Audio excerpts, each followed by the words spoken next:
Okay, so konnichiwa, everyone. Welcome to Transnation Esports for Season 6.5 here at the Japanese Grand Prix for the Assist Tier 1 Division. I'm Brett Keenan, joined in commentary as always by Michael Groan Jr. We're here at the land of the rising sun, the Suzuka Grand Prix circuit. The only ever time that Formula 1 has not gone to Suzuka for Grand Prix was 1975, 2007 and 2008 when they were raced at Fuji Speedway. So, Michael, welcome to the broadcast. Suzuka is an often publicised circuit, the only figure of 8 circuit on the calendar, and it's another one of those kind of tricky tracks where you need to kind of find a balance between straight line performance and cornerability. Yeah, one of the legendary tracks on the calendar. Unfortunately for me, at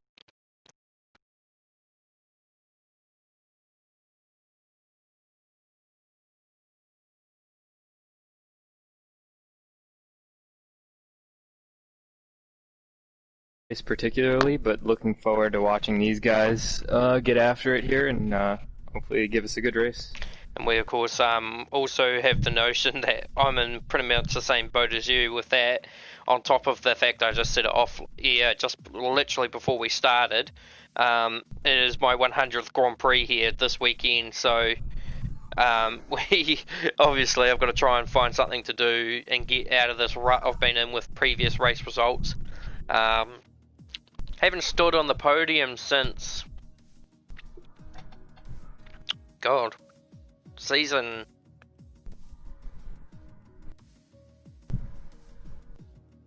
Oh, this is actually making me think here. Drawing a blank. Season 5 Azerbaijan. And Season 3 Russia. Season 3 Austria was my last race win, so it'll be interesting to see what happens. We're just getting people to ready up. 13 drivers. Could be 14 when Jonathan Dunk comes in, and we've got a returnee to the championship. Jerome Nicholas finally makes his return in his first race of season 6.5, so he's no longer in it for the championship. He's just here to rack him up and take some race wins. We also have the notion of knowing that we've got Theodore Jogesi now joining the Transnation eSports team, so a big name in the tier taking the big mantle to represent the Transnation eSports in both his driving and of course the league, and when we do sort of league versus league races. So I've just got a few comments already in the comment section. I've got Shannon's little brother Jamie watching, so Jamie, welcome to the broadcast as always. Hope you enjoy your time. Of course, the last time you watched it, you would have known some other few drivers. This is a whole new batch. And yeah, we also see the return of CeeLo Sarakia, so looks pretty good. The conditions seem pretty dry for the time being. Doesn't look like there's any immediate threat of rain. What's the ideal strategy around this circuit, Michael?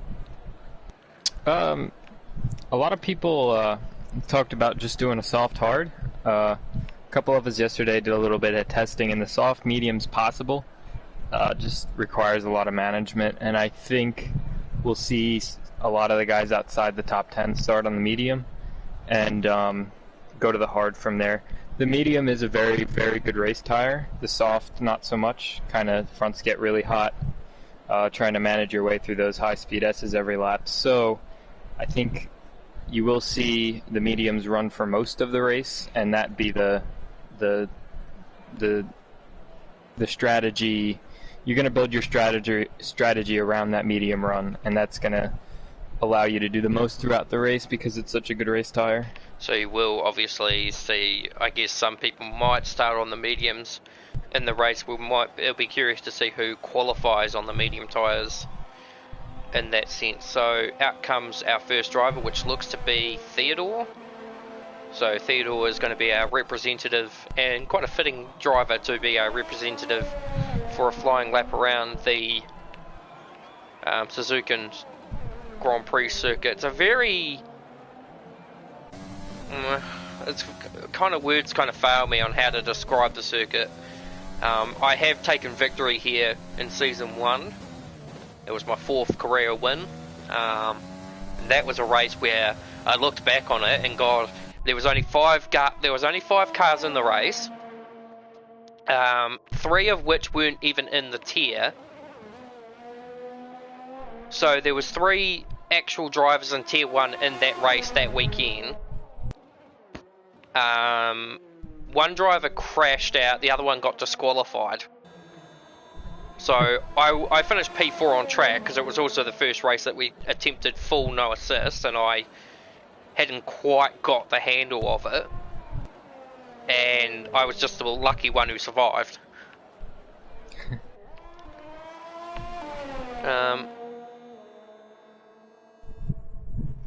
Anyway, sorry Eduardo, I'm in the middle of commentary, so you'll have to wait on that. And actually quite a bit of interesting news regarding Eduardo.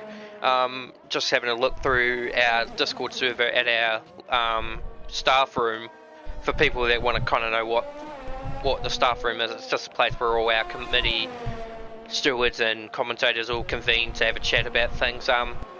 With the turnover for next season, with Mackenzie taking over, what we've actually done is that we've suspended everyone from their positions and we're giving them the opportunity to reapply. Now Eduardo surprisingly has actually made commented statement that he wants to join commentary for assist division, so that could be interesting. Really? Yeah. Oh, we already got a first preliminary yellow, but I think that's just a local car slowing. So we'll ride on board in Theodore and have a look at this lap in general. So, got the rear of the Red Bull looks weird. So through the hairpin, up towards Excella. Oh, we do have a Joe spinner. Brinley has lost it on the exit of turn 1. For some reason he's ghosted. I may have... Oh no. If I haven't turned damage on... Oh well. If I've forgotten to turn damage on... Well, no, I think I've...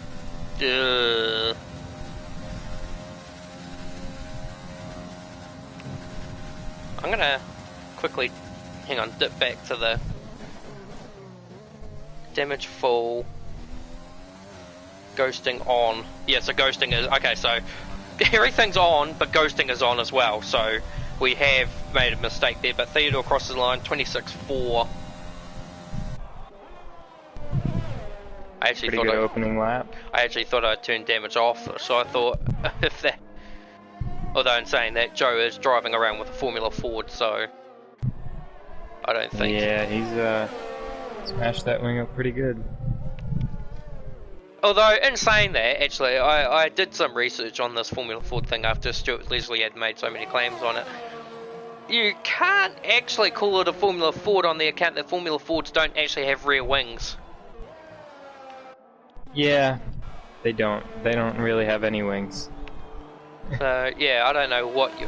I think Lane called one that is something at one point a Formula V. So maybe a bit more of a representation of that. But anyway, Vagelis has gone P2 with a 27.4, CeeLo with a 28.0, and Cameron Adam with a 28.8, and then Lee with a 28.8, and then Jake Anthony with a 29 stead. And of course, this track last season was fraught with a bit of controversy. Oh, Jerome goes second with a 27.1 on the mediums. In fact, I actually just realised that Vagelis' time was on the mediums as well. So that's in terms of other. Bo with a 27.3. Bo goes to P3 on the medium. Amar's out on the soft. Let's see where he stacks up. I suppose if you're quick enough, you could probably alternate your strategy and be not as so daring with as that was CeeLo, I think, just went off the track there to get out of people's way. Primarily, I don't really... Actually, I think he might be out of fuel. Just going by how slow... Yeah, he's out of fuel. So it looks like the drivers are under-fueling their cars just to get enough fuel to complete a flying lap, and then... This is why I've never done that. I always keep my fuel relatively... You know, enough to do at least two laps, 2 flying laps and a in and out lap, just in case. Yeah, I play it relatively safe into the final run. Usually go enough for 2 flying laps if needed, because you invalidate 1 lap. At least you'll be able to turn the fuel down, give it another go on the lap after. So, I don't think a lot of guys put minimum fuel in it until their final run. Some weird shifting from Maddie.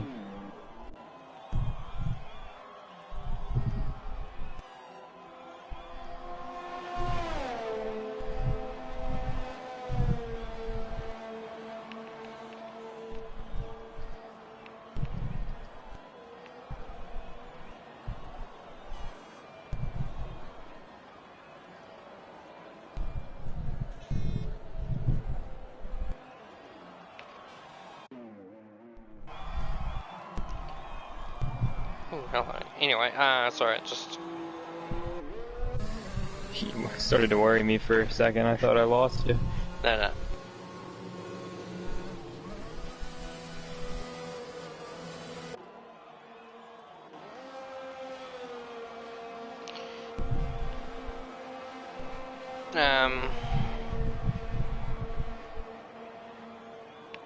Oops.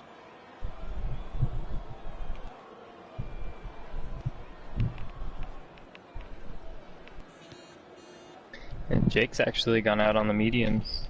And Vagilis is abandoned the mediums. He's out on the softs. I don't know how well this is going to go, but I'm going to just quickly send... someone's been a bit naughty and hasn't...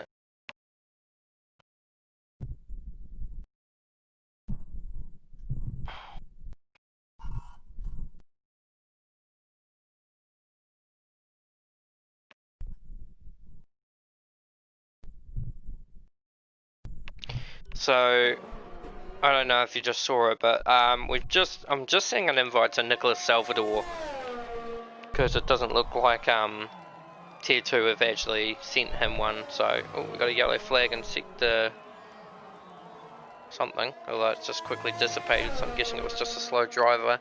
So yeah, not going too well with Jake Anthony at the moment. His race didn't exactly go to plan last season either, when he was the championship leader. And he was embroiled in a vicious battle with Jerome Nicholas for the title, going into 130R with Max Tansley, and then a controversial incident took Jake out of the race. But it looks like Jake's on his own in this account, because he doesn't have any of his DXT partners. In fact, minus Amar, who still doesn't really put his name as DXT, he is the sole DXT driver in the assist division, apart from Get Carter, who also doesn't run the DXT Manus. I think I know that DXT run a very different sort of campaign to what we do, as in they kind of evaluate their drivers over a course of time, and they have a probation period of, I think, 2 or 3 months, and then if they prove their worth, as Theodore betters his time to a 25.8, I think then they get the DXT mantle. It's a really solid time for Theodore, and it's, closest driver to him, 1.2 seconds back, so Mars got some work to do. Looks like Jerome has gone on out on the soft. With a 27.1 on the mediums, one would think maybe about a 0.6 of a second difference there or thereabouts. But that's, of course, that's on the scale of the tyre. The driver, you'd probably add another, depending on drivability, you'd probably add another couple tenths, maybe 3. So you'd look about nearly a second gain. So looking at that, it would be a 26.0 he'd be looking at. Just waiting for Jerome to come through the 130R. 7.5 up. Yeah, and he wasn't flashing purple in any of the two sectors at this present point in time, but there still should be a reasonably representative time.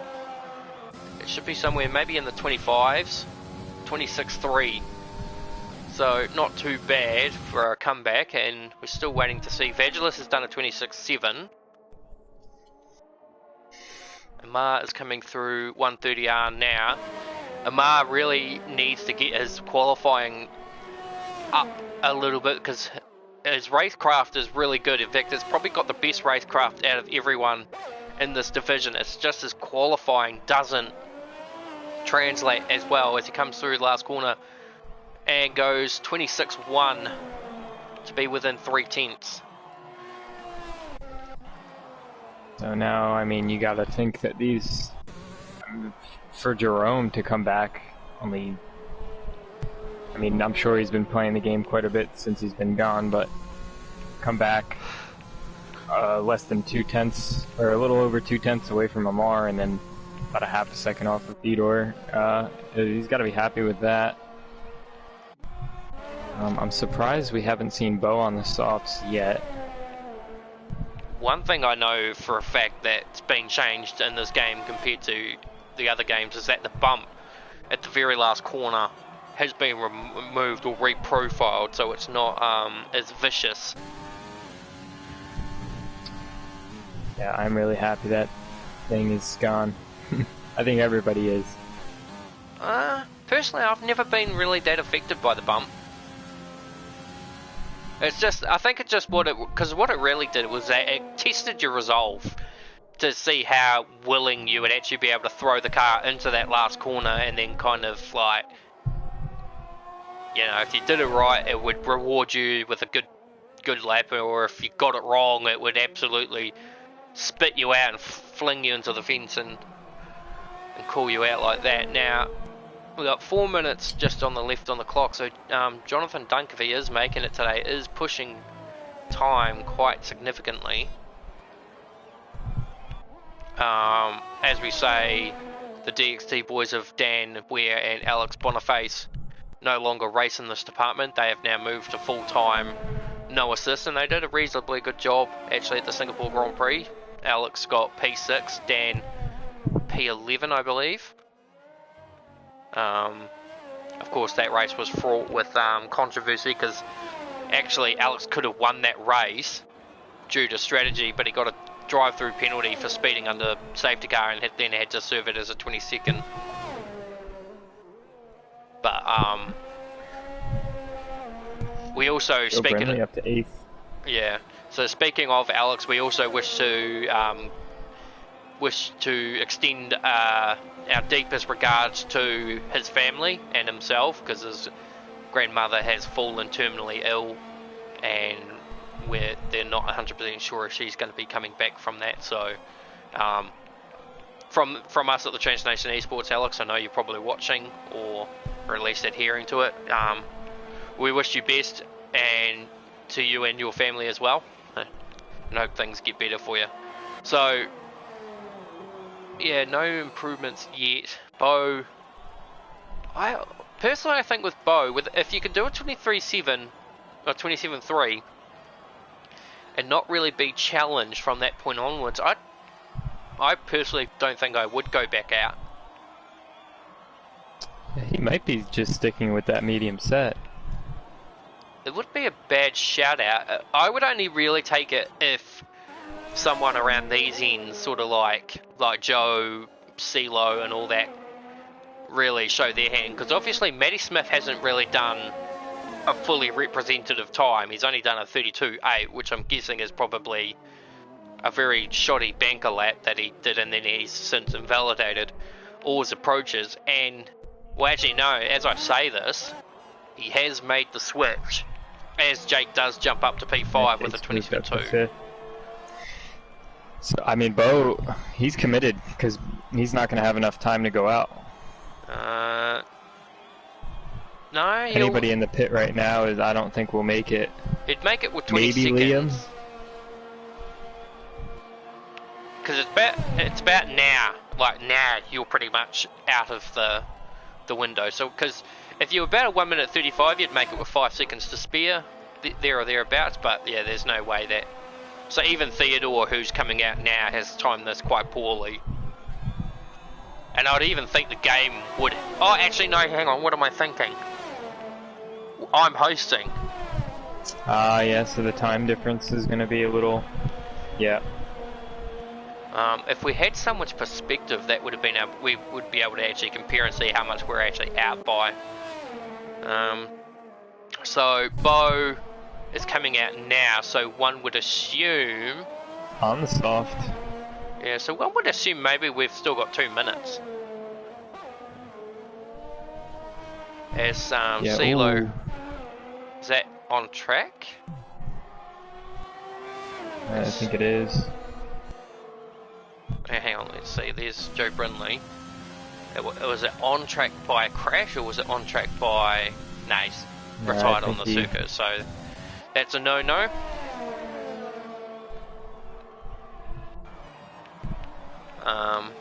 Unfortunately, we don't really have many sanctions for qualifying, other than maybe qualifying bans. But see, this is where kind of like you need a system where we as commentators have like a penalty system that we can then apply grid penalties and things like that. Anyway, let's see. So we need a representative of who's crossing the line. Snuck in to P3.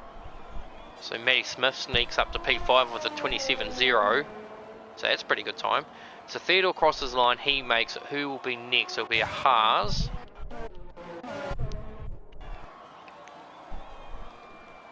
Which is Cameron Adams, and he's on a flying lap, so well, about to start one, so he crosses the line and can continue.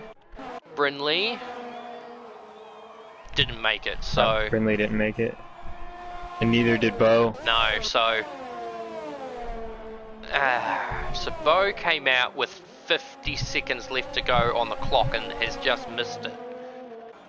So Amar, big moment. Crosses the line 26.1. Was that an improvement? It doesn't improve. Jerome will be the next to cross the line. Oh, a bit snaky in the entry into the crossed chicane, and then across the line 25.7. He goes to the top. Up. Oh, wow. But that's provisionally because Theodore. And Theodore's backed out. Has he? He has too. He's not running ERS, so Jerome has snuck out a pole position from out of nowhere on his return by just a tenth. So I wonder why Theodore's backed out of this. Although it doesn't really look like he had. I mean, he's not running ERS, but it does look like he is backed out. He's backed way out. He's about 6 seconds down on his time. I think Levidi's the only one left on a lap.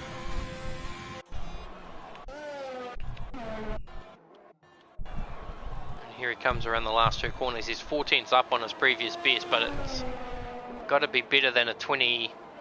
No. So it doesn't make any improvements, but his car goes for a bit of a tandem. I think he's only improved up 1 position to P12, so not a good run for Beattie, but there we go. Jerome Nicholas takes a 9/1000th of a second pole position over Theodore Dragishi, so Theodore now finding a bit more competition. And of course Amar, the championship rival. Actually, just thinking about that, we will have a quick look at the championship picture, just so we can kind of get an understanding of who is where in terms of that. But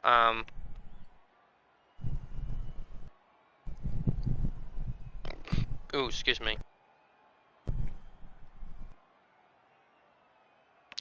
Oh, and it sounds like there's a bit of bad news on Dan's side as well. His cousin got hit by a tractor.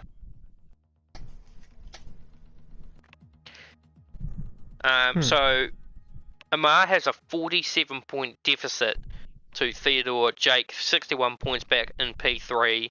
Bo 71 points back in P4. In fact, he's tied with Liam Towie in 4th place. Daniel Budwell, Vagelis Seoy, Matty Smith, Lee Beattie, and Julian Monegro is in the 10. And then there's a long list of things. So Jerome currently 17th in the driver standings, but has pole position to his name.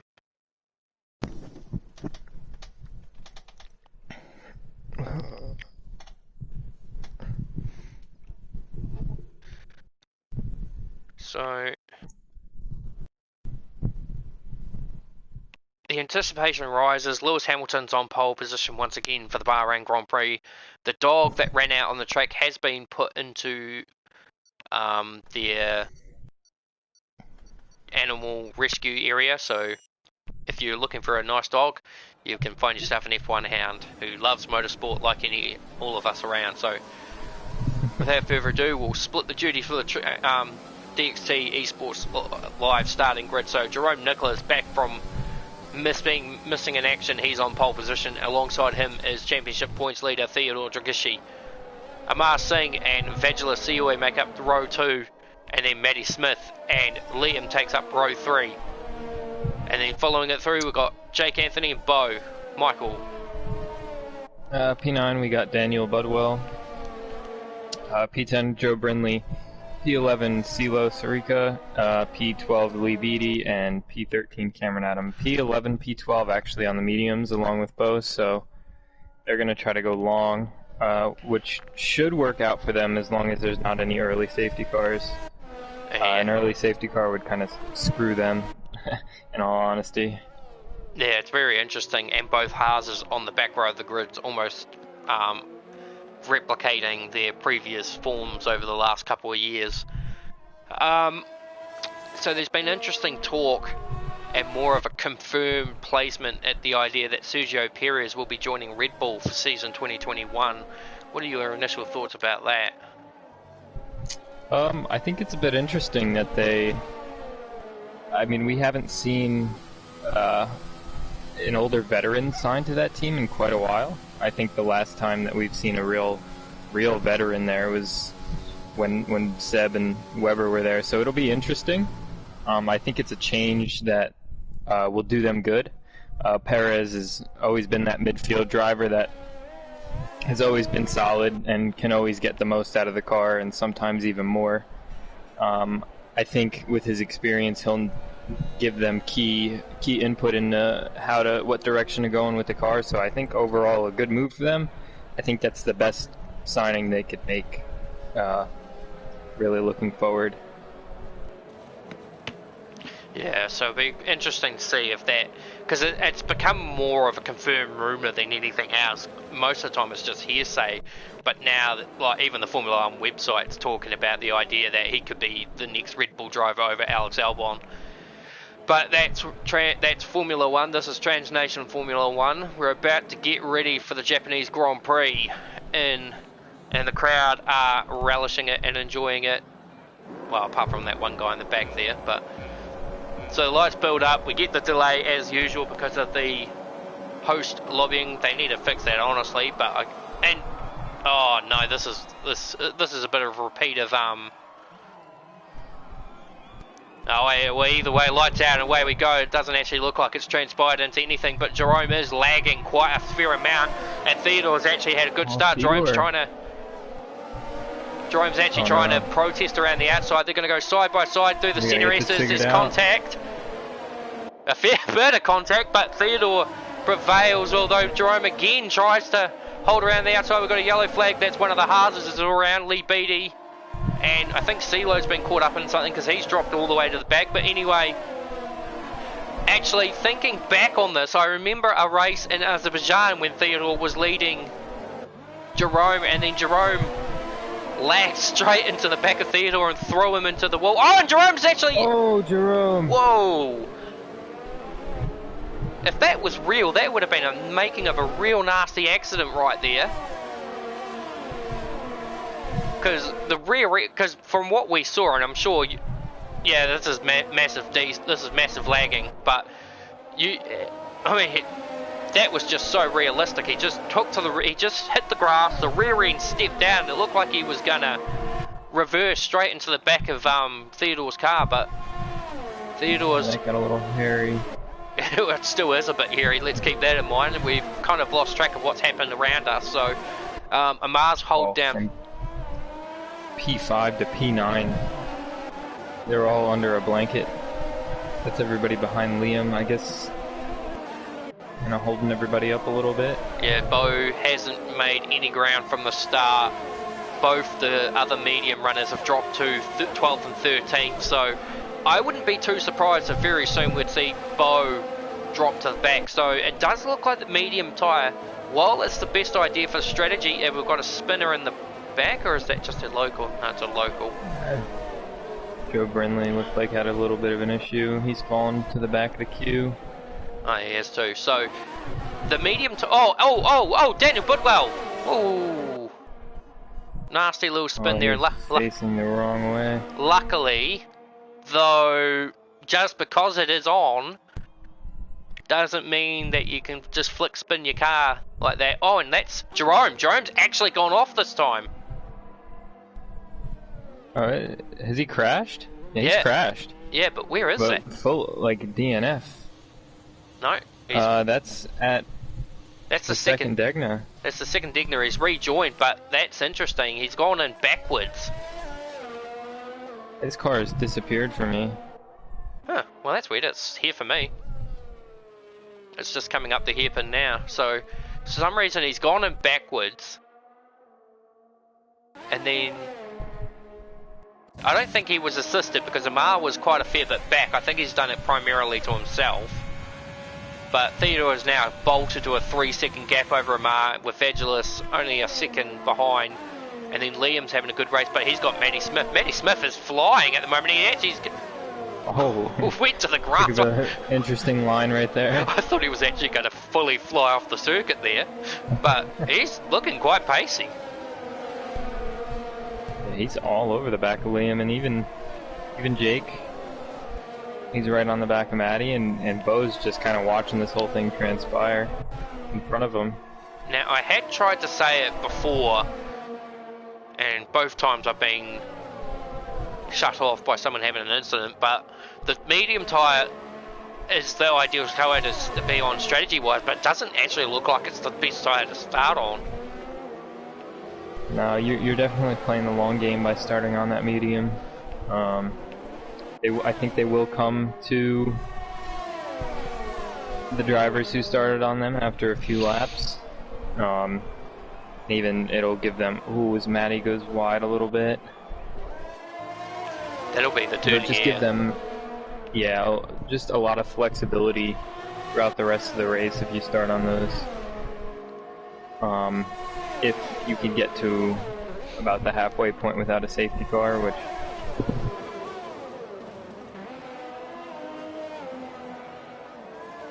So the reason Jerome took so long to... Wait. Did he actually... I'm actually confused. I'm actually going to need to message him, so you just hang the front. I'm just going to check.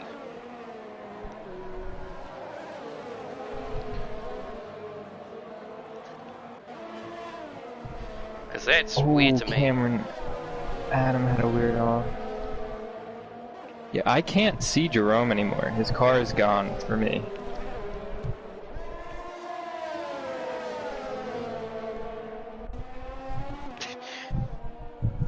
Oh, and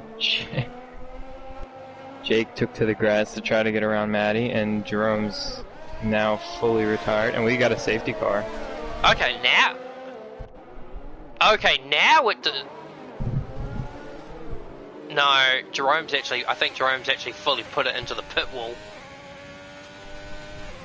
Yeah, I couldn't see his car after he had that spin at the second Degna, so...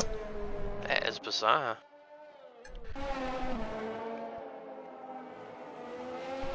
Oh no, that's actually before the pit entry. So he's actually had a full-blown moment coming out of the Prost S's, or the Prost chicane as I call it. But we might be able to see this in more detail as Theodore comes through. Hopefully the car doesn't ping. It's off to the side. The wheel's still on it. He's actually retired on the circuit, I think. It's so weird that I can't even see the car. So I think all these soft runners are going to pit right here. Oh, Amar speeding in the pits. So someone's elected to stay out other than Bo. That's Vagelis and Liam have both stayed out. So I'm thinking what's happened there is that, as you've pointed out, Jerome has actually crashed and DNF, but for me, it's showing him trundling around. But that must have been so lagged that it's taken a lap and a bit for the game to actually realise this, and then throwing out a safety car for it. Yeah, when I cut to him at that second Degna, his right front wheel had fallen off, so and then his car just disappeared, but it didn't show up as a DNF until that point right there, so... Which is strange, because for me, he was facing rearward into the wall, and then he engaged gear and drove out. Yeah, just obviously some kind of glitch there. Well, yeah, I mean, if you look back on the... Kind of hard to tell which person's point of view is correct, but... Yeah. But I mean, if you go to the stream and just try and track it down, you can actually see it just gets in gear and drives out. And then, yeah, I don't know what's transpired after that, because even looking at the car off the track, the wheel was still attached. It's just there was front wing plate missing. I'm actually quite surprised that Vagelis and Liam have decided to stay out. Well, I suppose in the end game, because you've only got really Theodore, Anthony, Maddie, and Budwell all on the hards, so they're guaranteed to get to the end. Those who have gone to the mediums, however, definitely will have to make a second stop. So yeah, a bit early for the mediums. And that's... Omar's gone aggressive with his strategy and picked up a penalty, so obviously not what he wanted to see, considering he planned on going aggressive like this. But so personally, I think for Bo, he's kind of early safety car, but I don't think it's hurt him too much, because with Theodore putting on the hards, Bo might still have the upper hand in terms of tire grip and pace, so... Well, the other thing too is that you could pit now, so like those who've gone onto the mediums, they know they've got to make another stop. So personally, take the pain now, pit onto the hards, go to the back of the queue, and catch those ones out, like the likes of Joe Brindley, who's actually pit for the softs again. And then, I wonder why he's done that. And then the two up front who obviously have not stopped, so they'll be vulnerable. Well, actually, against Bo, they won't be vulnerable, but against Theodore, obviously, even though he's on hards, those fresher hards will definitely have more bite to them than the 5-lap used mediums and softs. But yeah, I'm confused as to why Joe has gone softs again. Maybe he's just looking for track position. Ooh, Theodore had a bit of a slide coming out of the hairpin. You don't want to be abusing your tyres too much, but yeah, Maddie Smith has done quite a good job. And on that note too, we do have the Transnation eSports Award ceremony out for the public to vote on their favourite drivers, the drive for most improved driver of the season, best commentator, best commentating duo. I mean, there's no stranger as to who that best commentating duo could be. Stiff competition, but you know.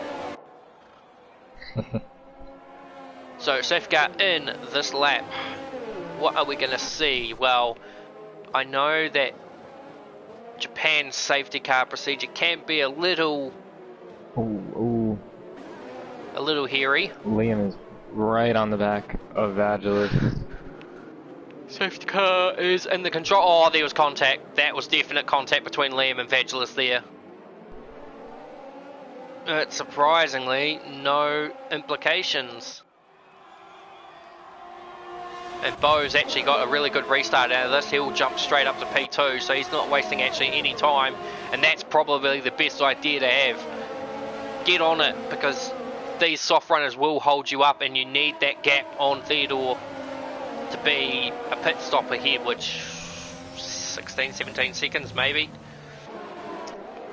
The more cars he puts between him and the guys on the hards, the better. So.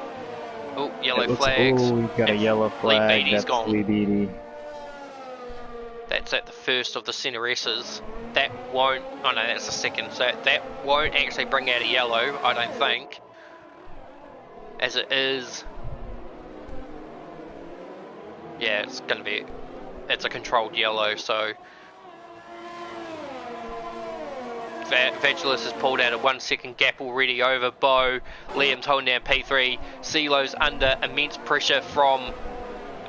Ooh, he goes way wide, and Theodore takes advantage. And Aman just about as well. Oh, there's contact between the two.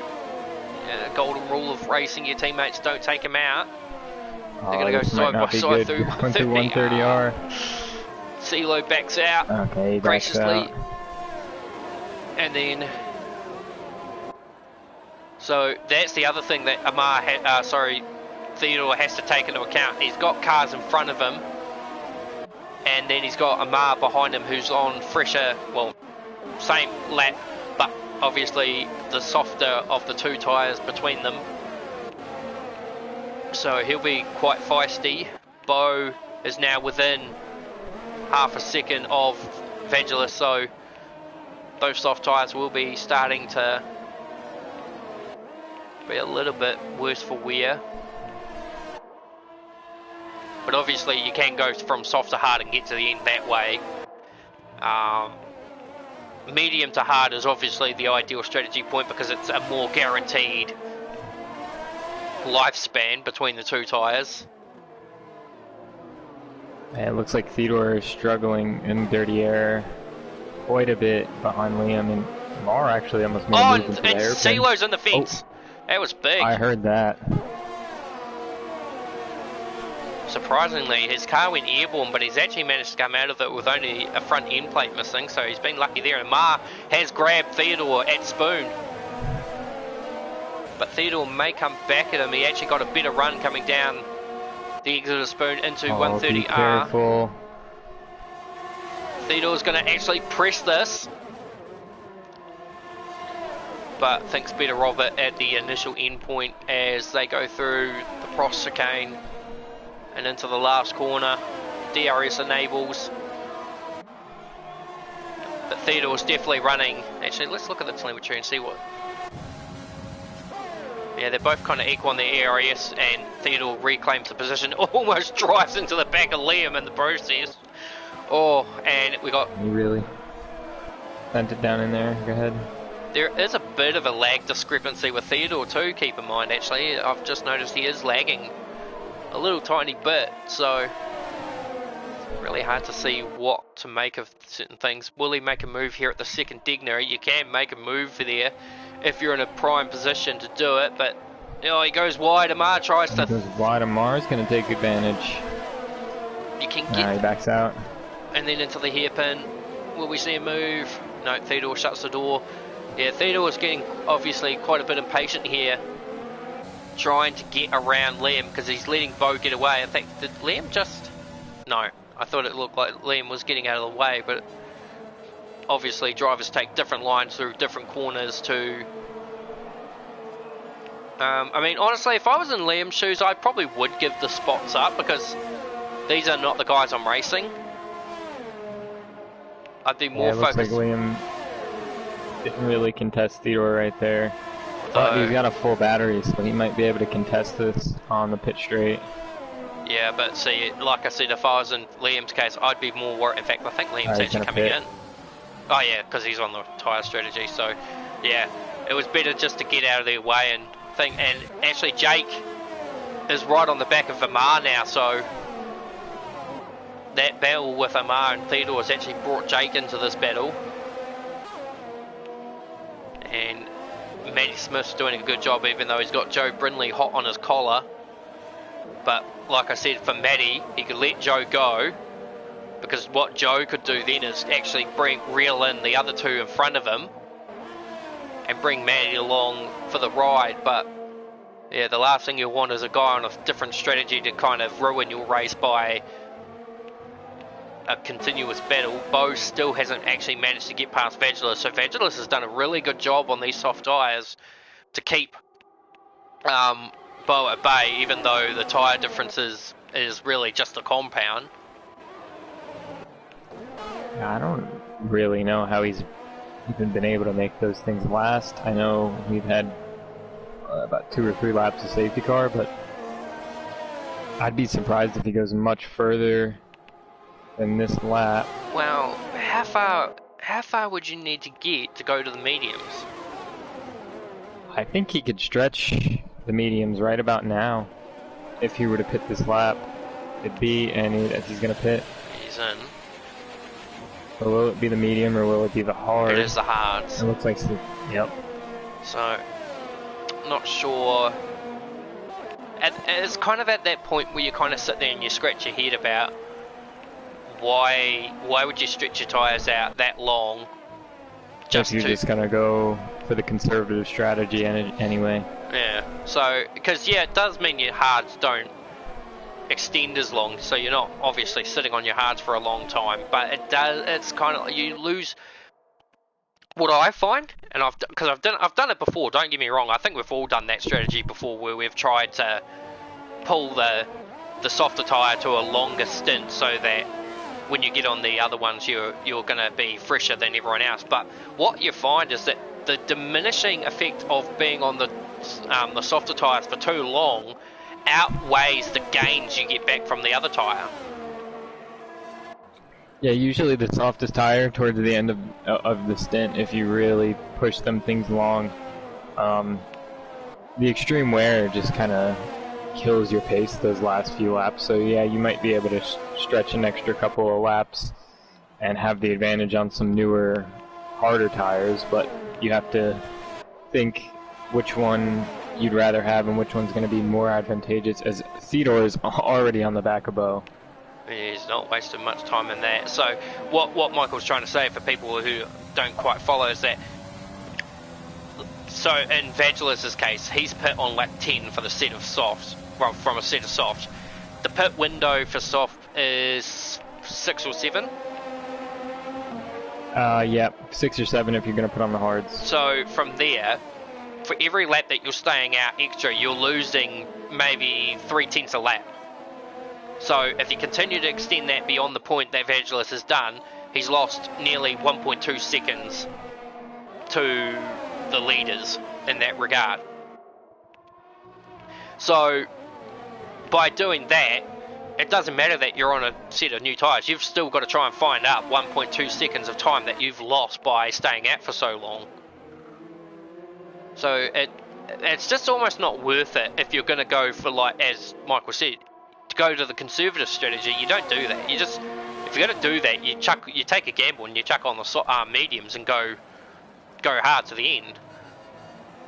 Yeah, and especially as I was saying, it really puzzled me that they stayed out under the safety car, especially if they were just going to go for a set of hards. When I saw them stay out under the safety car, I kind of figured, okay, they're going to stretch the soft stint and go to the mediums, allow them to be a little quicker towards the end of the race. But yeah, it's a bit of an interesting one. But as Bo has really got his hands full with Theodore, and I think he's going to make a move. Yeah, but neither of them not the easiest to get around. I can't really even contest that. Well, neither of them had ERS, really. It's just that Theodore had 2 or 3% slightly more, so that 2% probably made all that little bit of difference. But yeah, Ma hasn't really been able to recapitalise with the fresh air to get back onto the back of Theodore, so it might look like that the hard tyre could be actually the ideal tyre to be on presently. Yeah, I mean, Amar's going to have to make another stop as well. I don't see him 7 laps right now, another 15 laps to go, so 22 laps on the medium. I mean, we've seen him do scarier, but yeah, I mean, he's also got that 5-second penalty, so if he does stop again, he's going to have to serve that. That's where I said that based on that idea. You come in, take your 5 seconds, get on the hards, join the back of the queue, and then you know you've got the race pace to claw your way back through the field. Clean reset. And we've seen him come from the back of the field before, so granted this is a circuit that's a little tougher to overtake than Monza, but and also granted too, he started at the back, and it was a more congested field. Right now, the field is now very pleasantly split. You got the top 3. Actually, I think Mars might be having a look here. Oh, that's a little bit of a late move there. There was contact. That was a bit of a late move from Amar, but he has pulled it off.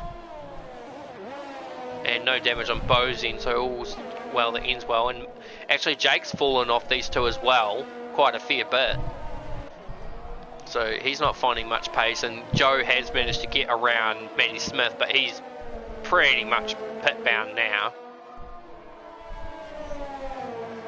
I mean, was he down in P8, P9 when he hit for that extra set of softs? So, I mean, I guess maybe not the worst strategy call, but he's going to have to hit again, which will put him behind at least Vagilis, maybe even Liam. And then he's going to have to make up all that time again, so... And that's the thing too, that's the added thing about the whole staying out longer thing. So, Vagilis and Liam, who were P1 and P2 when the safety car exited, are now P11 and 10 and 11, well 9 and 10, so they've lost so much ground by not pitting under yellow flag conditions. That's the other alternative too. When a safety car comes out, it shouldn't really matter what lap you're on with your tyre strategy. It's a free opportunity to get a pit stop out of the way without having to pit under green conditions. Yeah, I mean, you kind of highlighted it all there. I mean, if you knew you'd be able to complete your mandatory pit stop for another tire compound, then why not do it? And now Vagilis is going to he's behind Cameron Adam. He's going to have to work his way through him now. That's the thing, they might be a little bit quicker right now, but they're going to have to make their way through all this traffic. So he's got 9.5 seconds to the car in front, so... And he qualified P4 as well, so that's a huge gap. In fact, we'll have a look at the movers and shakers while we're sort of compiling that, and we'll have a quick look at the penalties. So it's 5-3-3-3. So the biggest mover has been Bo up 5. Joe Brindley's up 5, but that's expected to change with a pit stop. Cameron Adams up 4. Theodore Amar up 1. Anthony up 3. Daniel Woodwell up 2. And don't forget that Daniel also had a spin quite early in the race too, so he's managed to recover quite nicely. The biggest loser is Vagilis down 4, Liam down 4, Jerome down 12, even though he technically DNF'd. Matty's down 1, and then Matty had a huge snap on the Exodus Boon. He's right on the back of Joe Brindley too, so he's been stuck behind him for a few laps. Looks like he just doesn't have the ERS to go. Oh, he gives Joe a tap. Yeah, that's a bit of a hurry up and get on with it sort of thing. I don't know what Joe's strategy play is here, but he's... Amar's coming in pit. Yeah, so he kind of needed to. So he serves his 5 seconds, he'll jump on the hards. No, another set of mediums. Yeah, he's going to come out so far behind. No, he's gotten lucky because Cameron Adams is coming as well. So who else would be in this thing? So Bo still needs to stop. Joe Brindley will still need to stop. And then that's pretty much it. So yeah, so that's what happens when you change your strategy thinking that you're going to be more guaranteed to it, and then you kind of realise the error of your way. It's a cruel sport, and you know it's a real thinking game, which you can get it right, you can get it wrong. I mean, it was like you for Singapore and the US division. You thought the 2-stop strategy would be ideal. I thought the 2-stop strategy would be ideal, and then it would have been ideal if I had not run right into the back of somebody. Well, and for me, it was like all the faster guys had gone for the 1-stop. Sometimes. Yeah. So for me, all the faster drivers went for the one stop because they could. As Matty Smith has now another look on Joe around the outside. Can't really get that. You can get it done, but it's kind of hard to really reset it up. And then Joe now pits. And even Theodore's coming and pit again. Yeah, that's fascinating. And Jake's carried on. So has Jake, Matty Smith in P2, and then Budwell in P3. So I know Theodore will have the pace. He's just come out 6 seconds ahead of behind Daniel, who's got a 3-second penalty. Oh God, He's 12 seconds back to Jake. So Jake's got 3 seconds worth of penalties. So only 9 seconds. That's just under a second a lap, though. That's considering that Theodore is going to have to get through the traffic. Will he be able to overcome that? I think it's possible, because those two are going to battle. Matty and Daniel are going to battle. Now, if a late safety car came out with enough laps, Matty Smith could almost be sniffing down the barrel of a potential career first race victory in anything of Trans Nation eSports. So he'll be kind of hoping and praying for a safety car. But the question lies, Theodore pit for mediums, what are the others going to do? So Jake does stay out for another lap. I think if you're Jake and you just have the lead gifted to you, stay out and play it out and see what happens here. Yeah, exactly. So I don't... actually, hang on, you can check it. So if we go to the race director, click on Theodore and check the pit, it doesn't actually it doesn't say wing change, so he didn't pit in for a wing change. This was a strategy change. It's not like I guess maybe he thought that for him. Well, maybe he thought the hards weren't going to make it. Yeah, I wouldn't see a reason for him to react to Bo and Omar pitting, because they'd be so far back. You being out in the lead, it wouldn't even matter. So Matty Smith has a either win. he just okay, Jensen Button, you're going to have to remind me, where was this race win? What tier? What season? But either way, even so, a career race win in Tier 1 would be a huge thing for him.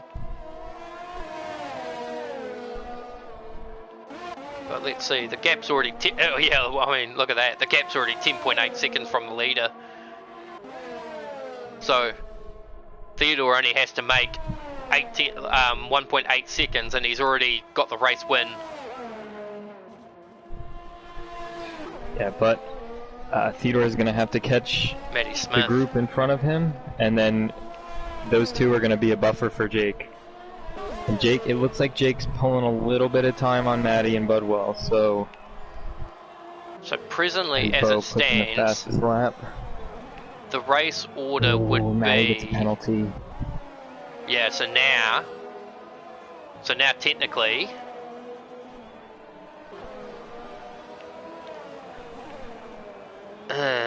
actually, I've been looking at that wrong.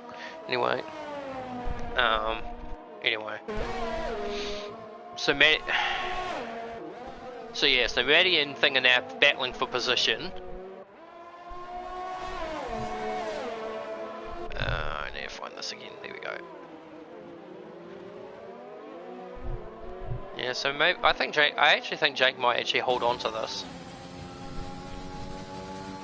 Yeah, if he could stay, I mean, he's going to keep pulling that gap to Matty, so the more he does on that front, the better off he's going to be for these last couple of laps. But, I mean, the real key is going to be how quickly Theodore can clear the two guys in front of him. Well, he's already 1.5 seconds behind. These two are having a pretty good gutsy battle. Matty has no ERS, Daniel Budwell has half of his, and then Theodore has about 30%, so I would expect to see... actually no, there's going to be a move here. I think Daniel's realised that he needs to get on with this Otherwise, Theodore was going to swallow him up. And I know for a fact that Matty Smith will not want to have a repeat of Belgium. So once he sees his teammate raging up onto the back of him, I'm sure he'll just part the sea and let him through. Yeah, I might not fight this too hard. It does look like he's slowing down. And ooh, we've got... oh, Amar's gone off. Got it back going straight without any damage. oh, we missed Bo's pit stop at some stage. Yeah, Bo's on those softs now, so he'll be the quickest driver in this stage of the race, but I mean, look at how far back he is. So I would say if Matty Smith's going to give this up, here would be the opportune moment to do it. Just go out a little bit wide and then cut down. Don't drop your speed too much so you don't lose ground. And yep, there we go. There's the parting of the seas. Theodore's going to have this. Just a light ease off the gas and Theodore's through. So no Belgium repeat unless Matty wants to get one back on him. I have seen that on a few accounts. One time teammates came together, one took the other out, and then the next race they thought they'd sorted it out, but then the teammate got his sweet revenge. Theodore was raging onto the back of... You could tell that the urgency's up. He knows that him committing to this, he's going to have to do a lot of work these last 7 laps. So, but I mean, the thing is where can he make the move until the dig around here? Yeah, maybe at the hairpin if he sets up a good enough run. Yeah, that's definitely good. That was a really good exit there. I can't see him not going for a move. Daniel defends, but there is the switchback opportunity. Oh, look at that!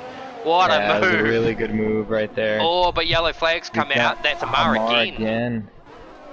So he's got wing damage. Yeah, so it's this typical story with Amar. When he has a good race, he's untouchable, but then when he has a bad race, it comes and sets. And his consistency in race pace gets often overshadowed. So yeah, so Theodore has completed that move now. Oh, Budwell with a lag moment there, almost looked like he was gonna full on send it. So Theodore only needs a net 3.8 seconds after penalties, as long as he doesn't pick one up. So you'd have to think tire difference. He's gonna make a challenge towards that. Oh, the ball's definitely in his court. He needs to keep it on the track, keep it consistent. Jake now really has only got the notion of pretty much just trying to keep it clean, don't accumulate another penalty, and Mars actually retiring. That's surprising. And that's had enough. Yeah, it's not even in the 90%, so that's a huge loss in points for him. Bo picks up, is that a penalty or is that another one? That is his first. Yeah, so nobody's actually gone any higher than 3 seconds just yet, so everyone's actually done a pretty good job around a track that really does often accumulate quite a few penalties. There's actually probably very few tracks in the F1 calendar that you can actually not get penalties on.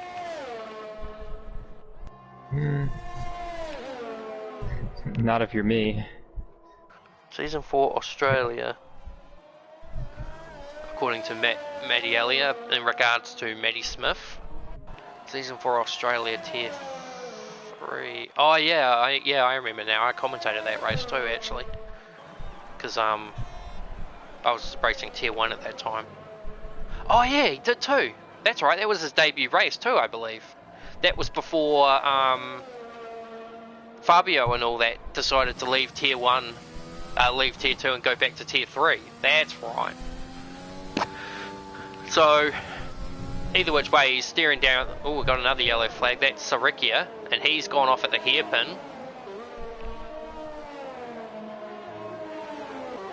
Yeah, he did dominate the race too, actually. In fact, Matty I think me and Maddie were commentating that one together actually, because we were commentating Tier 3 at that time before he moved to Tier 4 and I moved to Tier 3. But yeah, not looking good for Jake. Already 3.2 seconds. Yeah, so Theodore hasn't wasted too much time, and put it like this, even if Theodore magically got himself another penalty, I don't think it would matter. The pace differential was just too great. It'd make things a little bit more interesting. Well, Jake would have a reason to kind of bite back, but right now he's got to kind of consist himself. Theodore doesn't even have a warning. Jeez, wait, how do you... Oh, that's just nuts. Actually, I think he just got one. Yeah, this I think lap. I was going to say he probably, unless you've just missed it on the two corners, on the last two corners, it did look like he did kind of exceed the limit a little bit coming into it.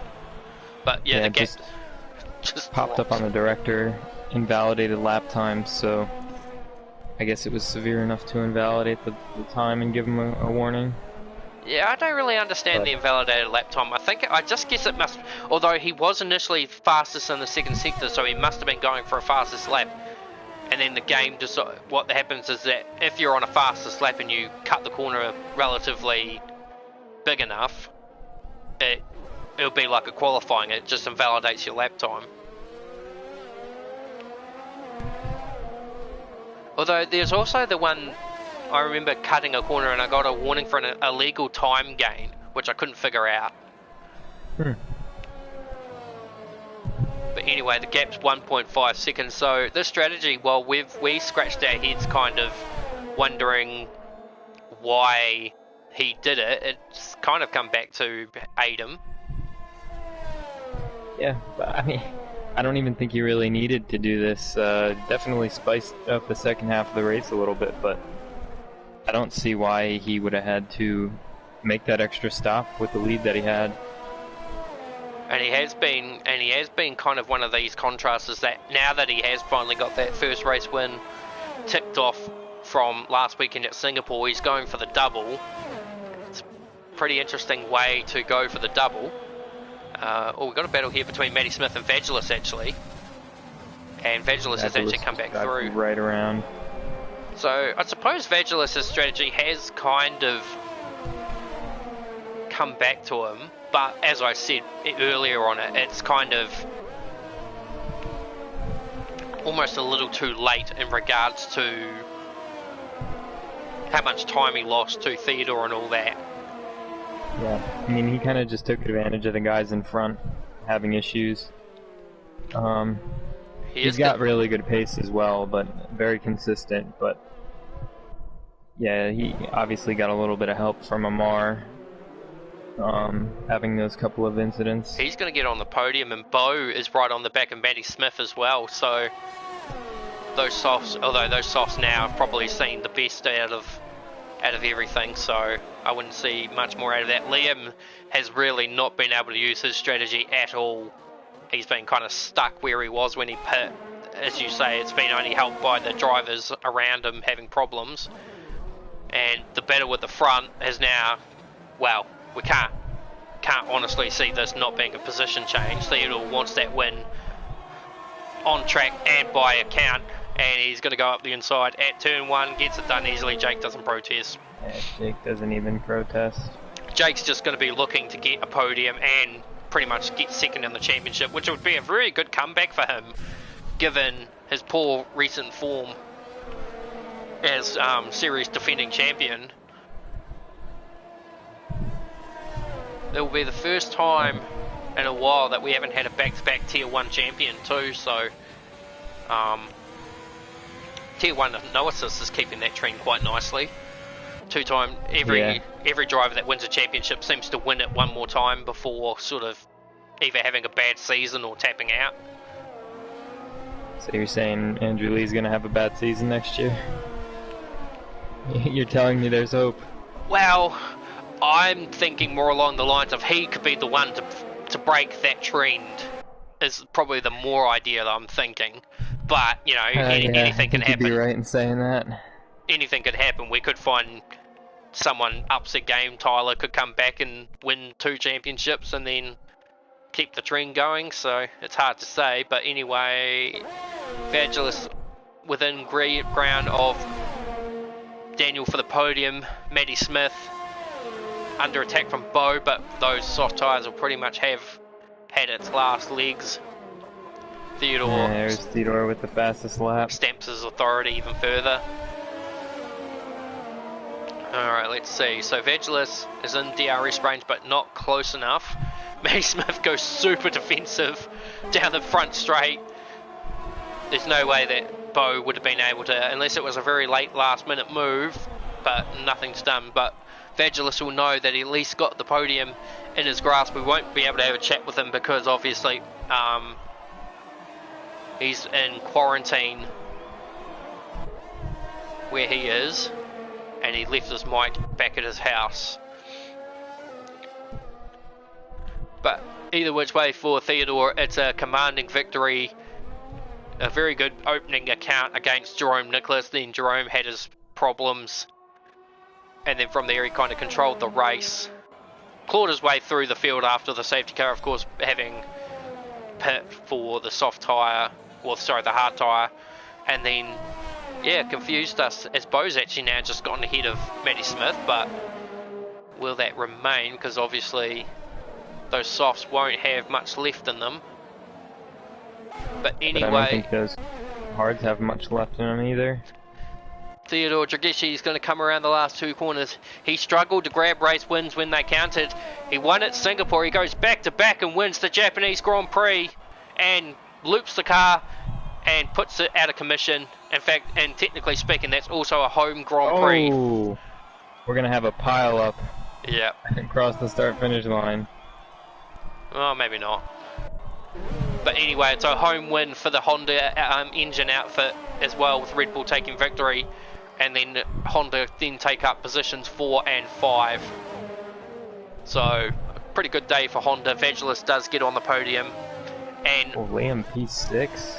Yeah, Budwell's dropped incredibly down all of a sudden. In fact, according to this, he's dropped a lap. So, yeah, that's interesting. As Joe Brindley crosses the line, and Cameron Adam will get a P49 finish. So we will grab our top 3, or our top 2. I will invite Vangelis, but I'm pretty certain he's still in his quarantine situation. So we're grabbing Anthony, Theodore, and Vangelis. So I think, if I recall, Budwell was P4, so that will remain, despite the penalty system seeming to trick it.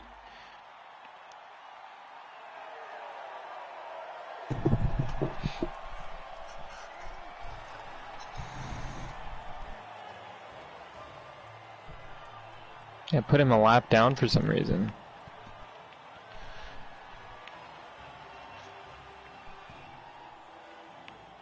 Did he? I don't think he disconnected at any point.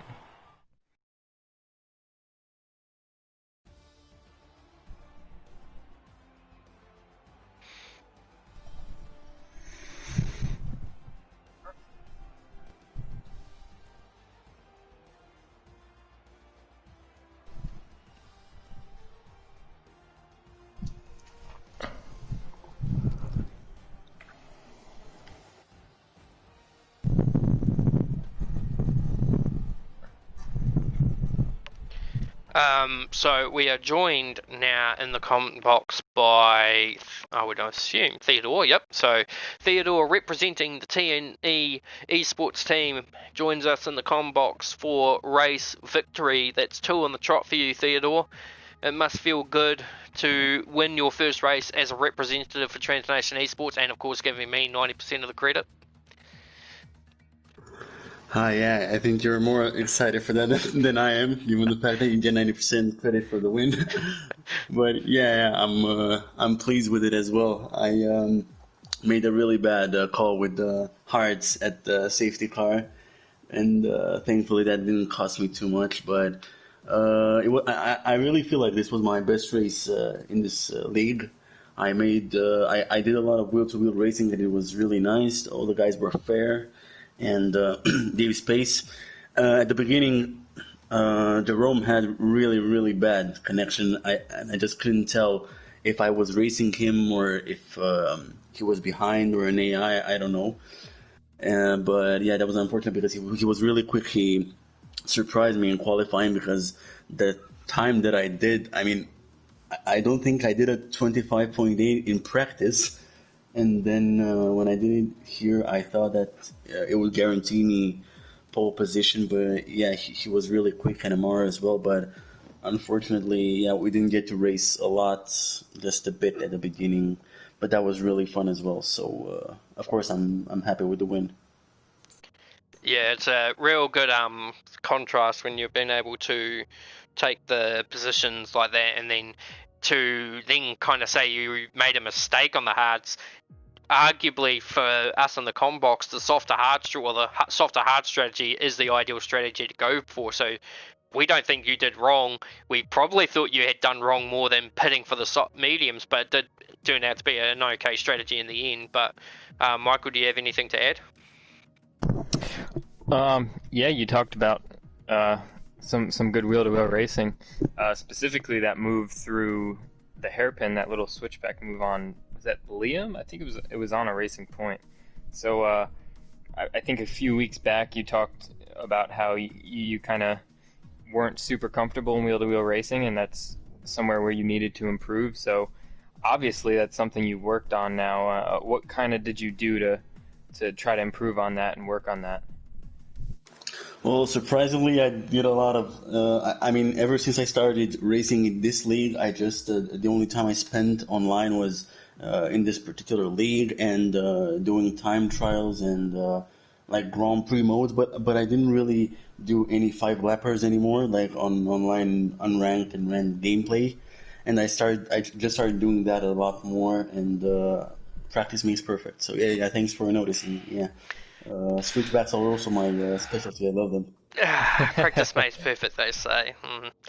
I always seem to find the irony in that one, but oh well, I only got a couple more races and I don't have to worry about practicing ever again. Anyway, thanks for that. So that's your second win on the trot. Obviously, you'll be looking to make it a three-peat at the Mexican Grand Prix, whereas our next destination, it doesn't look like we're going to get Anthony which is a bit unusual because Anthony does usually like the chance to make a statement on the sound of his own voice, or brag about it in case that Alex or Dan are watching. Anyway, so Michael, do you have anything you want to say before we wrap it up? Just a great drive from Theodore. Good to see Jake with a little bit of a bounce back. Obviously, there was a point where we thought he might have been able to sneak a win in there. Bit unfortunate, but still, I think you should be happy with P2 and Evangelos continuing to put in solid results. Yeah, overall good race. Hoping Mexico goes a little bit better than this in terms of attendance. It was a little bit of a shame to see only 13 drivers, but it's the way it goes sometimes. And yeah, bring it over to you to close them out. Yeah, so we will be closing it off for the assist division. We'll be going to the no assist division in 40 minutes time. I will be hosting my 100th race on Twitch, and I think we will have commentary for the broadcast with Harry Lillis and maybe someone else, I don't know, but we'll find out hopefully sooner or later. So thanks for watching, everyone. Congratulations again to our top three, which were Vagilis, Jake, and our race winner, Theodore. Thanks for watching, everyone. We'll see you next week at the Mexican Grand Prix. So we don't race the US Circuit of the Americas. However, the regionals will. The next race, of course, for the regionals will be actually the Japanese Grand Prix. So good luck for that one, Michael. And, of course, good luck for yourself in today's race. And without further ado, we'll call it quits. And we'll see you next week at the Mexican Grand Prix. Thanks for watching.